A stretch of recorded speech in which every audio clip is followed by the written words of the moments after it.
Perkenalkan, kami dari kelompok 5 ingin menjelaskan materi mengenai permutasi, kombinasi, dan peluang. Simak videonya. Pose with the fans.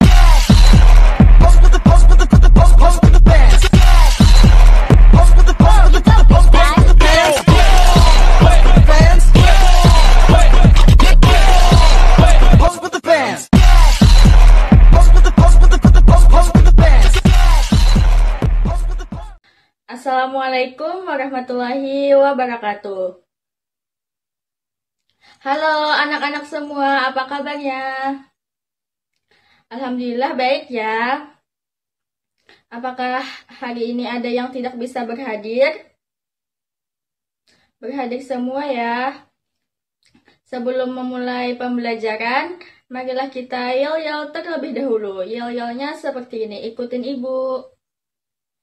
Tangan ke atas, tangan ke samping, tangan ke depan, duduk dengan manis. Baik, marilah kita berdoa terlebih dahulu. Berdoa menurut agama dan kepercayaan masing-masing. Berdoa dimulai.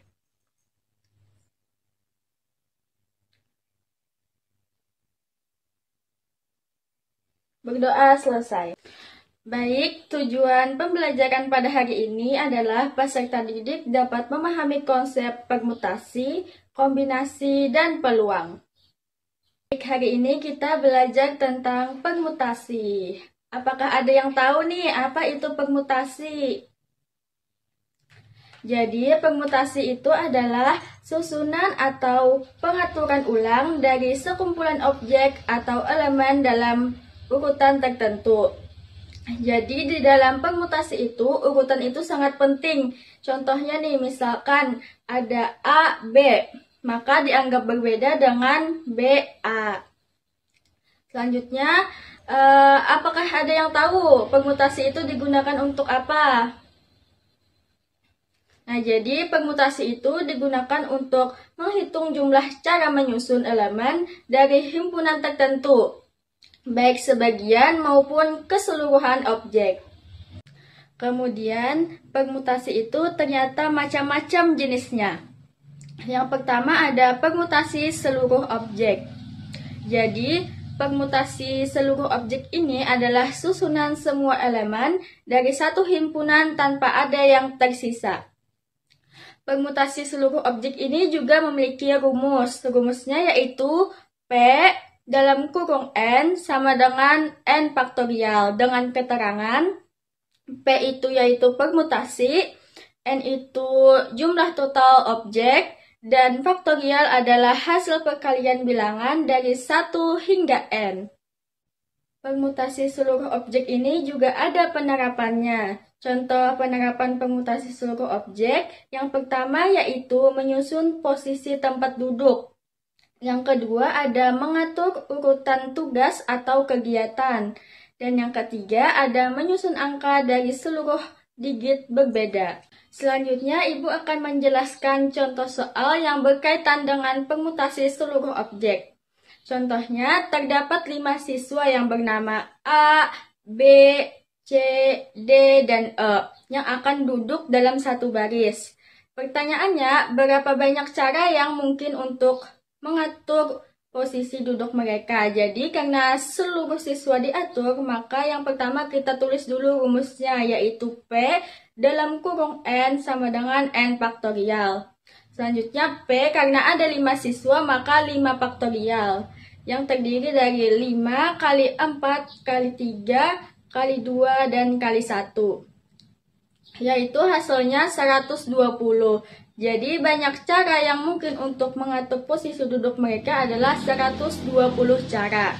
Kemudian jenis permutasi yang kedua yaitu permutasi sebagian objek. Jadi permutasi sebagian objek ini adalah cara menyusun sebagian objek dari total objek yang tersedia dengan memperhatikan urutannya. Kalau yang pertama tadi seluruh objek, maka yang kedua ini yaitu sebagian. Permutasi sebagian objek ini juga memiliki rumus. Rumusnya yaitu P dalam kurung N, R sama dengan N faktorial dibagi N kurang R faktorial. Dengan keterangan N itu yaitu jumlah total objek, selanjutnya R yaitu jumlah objek yang diambil, dan faktorial itu hasil dari perkalian bilangan asli. Selanjutnya contoh penerapan permutasi sebagian. Jadi permutasi sebagian ini bisa digunakan untuk menghitung apa saja. Yang pertama yaitu menyusun kursi untuk sebagian tamu. Yang kedua, mengatur jadwal sebagian kegiatan dari total yang ada. Dan yang ketiga yaitu membuat kombinasi angka untuk kata sandi dengan sebagian digit.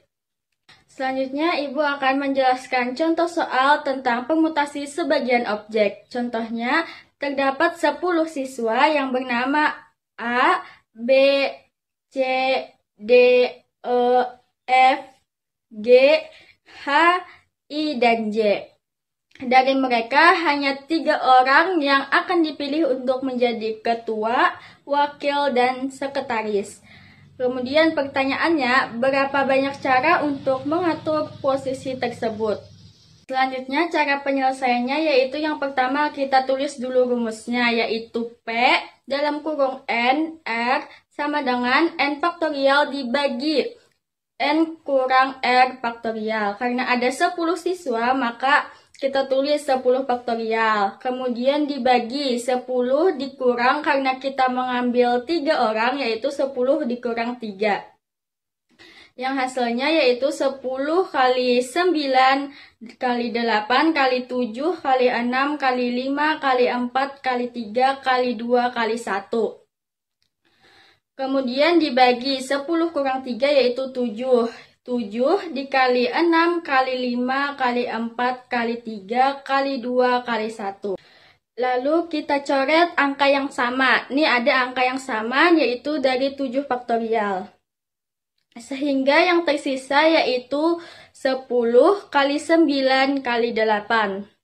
10 dikali 9 yaitu 90. Kemudian 90 dikali 8 720. Jadi kita dapat hasilnya. Jadi kemudian banyak cara yang untuk mengatur posisi tersebut yaitu 720 cara. Ada permutasi khusus. Nah, beberapa jenis permutasi yang bersifat khusus yaitu adalah berasal dari unsur yang sama. Jika terdapat unsur N yang sama, maka jumlah permutasi unsur tersebut sebanyak 1 cara. Rumus permutasi khusus yaitu N faktorial dibagi A faktorial, B faktorial, C faktorial. Nah, A, B, C ini adalah unsur-unsur yang sama atau juga bisa kita pahami cara mencari permutasi khusus yaitu jumlah keseluruhan dibagi dengan unsur-unsur yang sama. Nah, selanjutnya ada contoh. Banyaknya kata yang dapat disusun dari kata matematika adalah, nah kita ketahui keseluruhan dari kata matematika itu adalah 10 huruf. Nah, selanjutnya kita cari huruf-huruf yang sama. Huruf A ada 3, M ada 2, T ada 2. Nah, kita jumlahkan 10 faktorial dibagi 3 faktorial, 2 faktorial, 2 faktorial sama dengan 151.200 kata. Nah, contoh penerapan permutasi khusus itu yaitu pengaturan kursi dengan syarat, permainan catur. Selanjutnya ada permutasi siklis.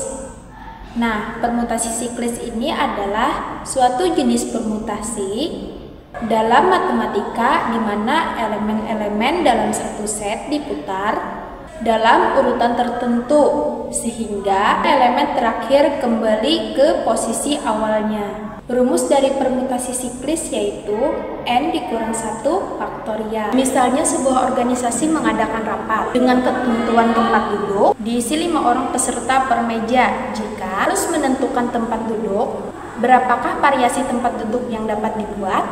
Selanjutnya kita masukkan ke rumus.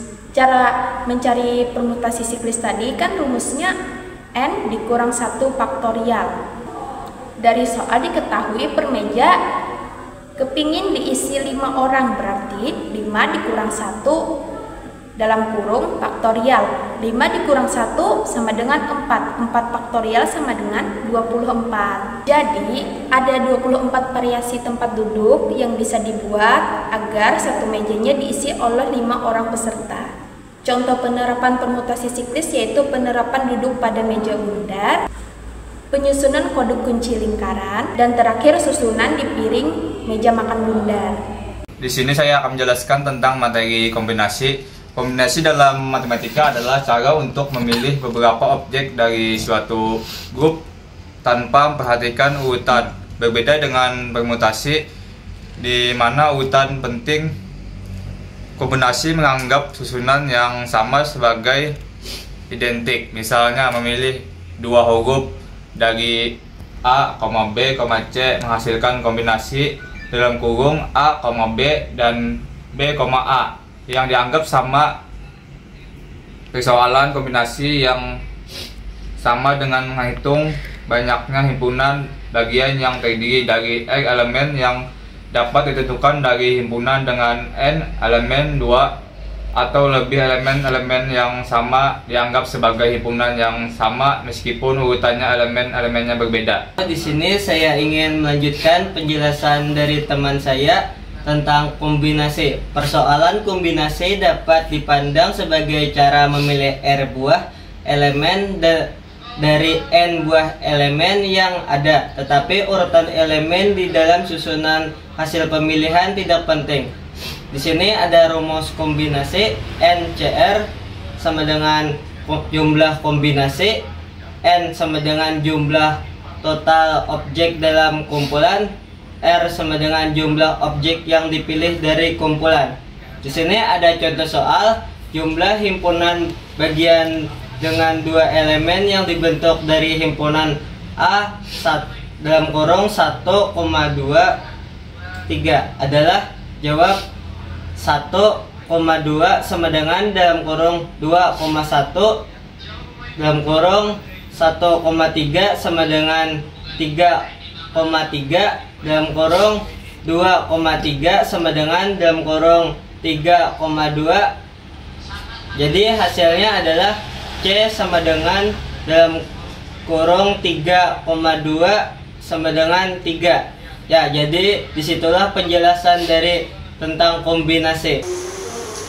Nah, anak-anak, setelah dijelaskan oleh ibu tadi, kalian sudah dapat membedakan nggak antara permutasi dan kombinasi? Ayo, siapa yang bisa silahkan angkat tangannya ya. Ayo Radit, silahkan. Mantap sekali, sudah bisa ya jadinya membedakan antara permutasi dan kombinasi. Selanjutnya, ibu akan menjelaskan mengenai materi peluang. Sebelum memasuki materi tersebut, karena sudah lama belajar, kita ice breaking dulu ya, biar nggak bosan. Ice breakingnya itu kita menyanyi lagu Tangan di Atas. Tapi sebelumnya mohon maaf karena ibu hanya menggunakan satu tangan, karena satu tangan ibu lainnya itu ada sedikit cedera. Jadi ayo kita ice breaking. Tangan ke atas menggapai bintang, tangan ke samping burung yang terbang, tangan ke depan ikan berenang, duduk yang rapi siap berdoa. Putar-putar, tangan diputar, lunggul-lunggulung, tangan digulung, ular melingkar di pagar bundar, kanan, kiri, atas, bawah, siap berdoa.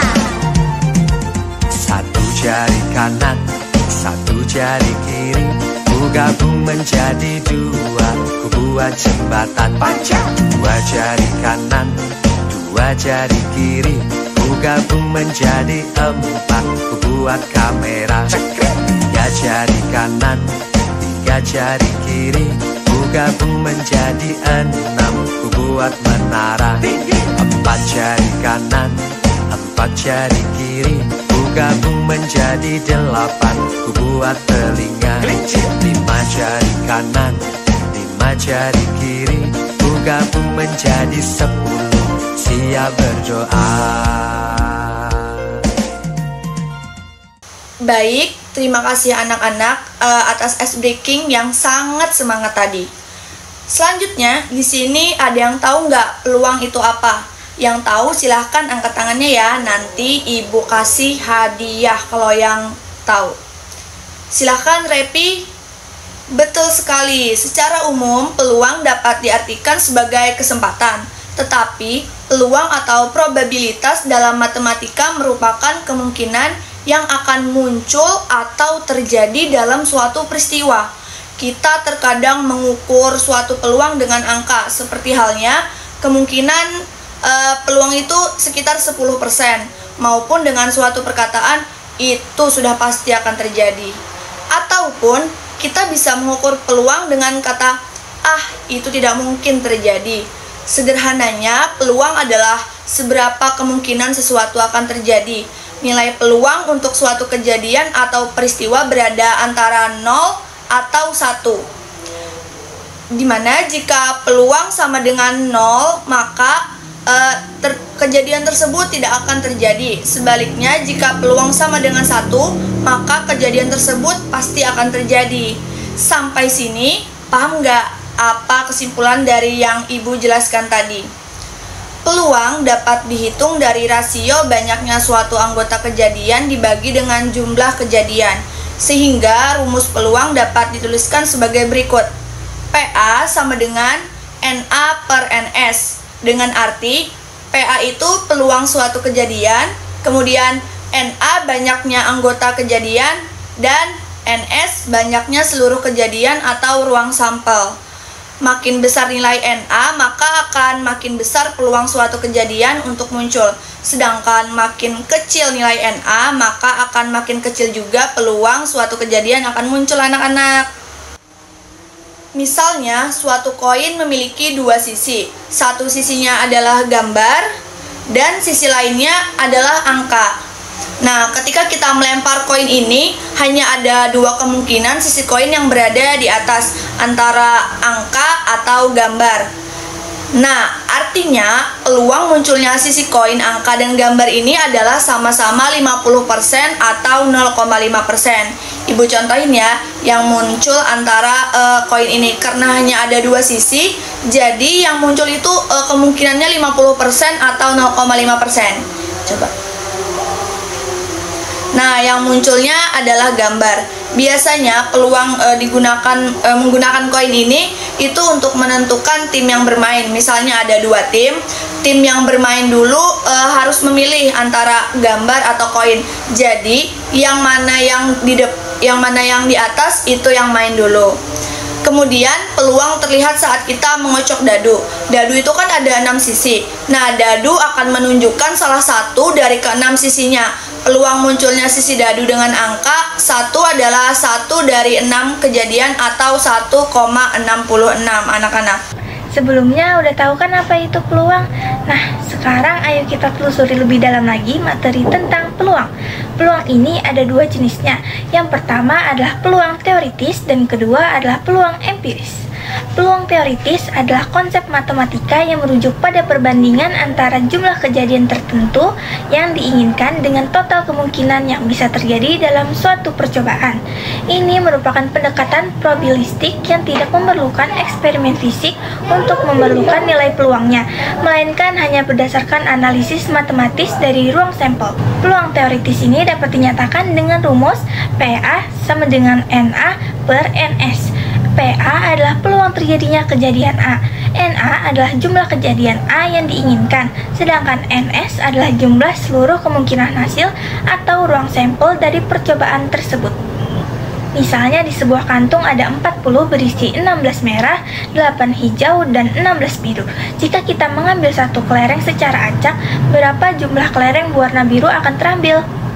Nah, cara penyelesaian permasalahan ini adalah dengan rumus PA sama dengan NA per NS.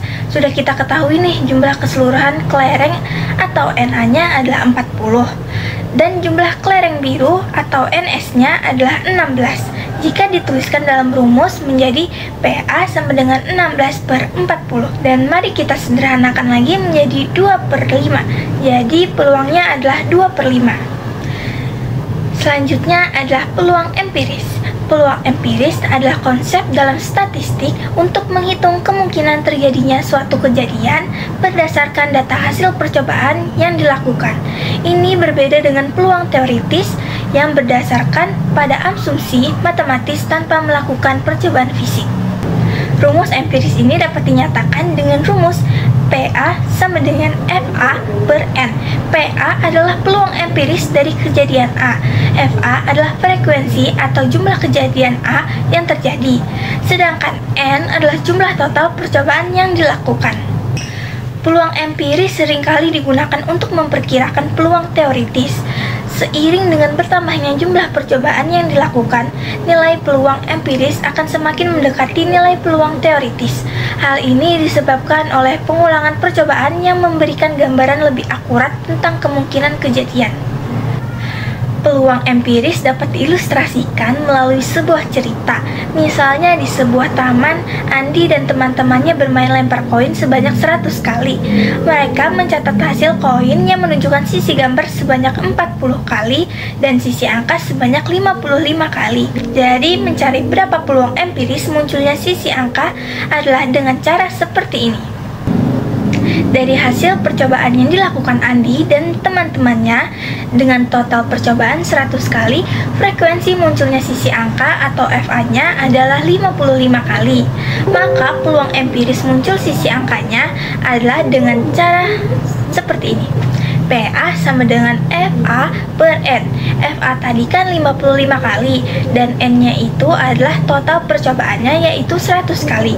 Jadi kita tulis 55 per 100 sama dengan 0,55 atau 55%. Dengan demikian peluang empiris munculnya sisi angka adalah 55%. Sekian materi peluang dari saya. Terima kasih.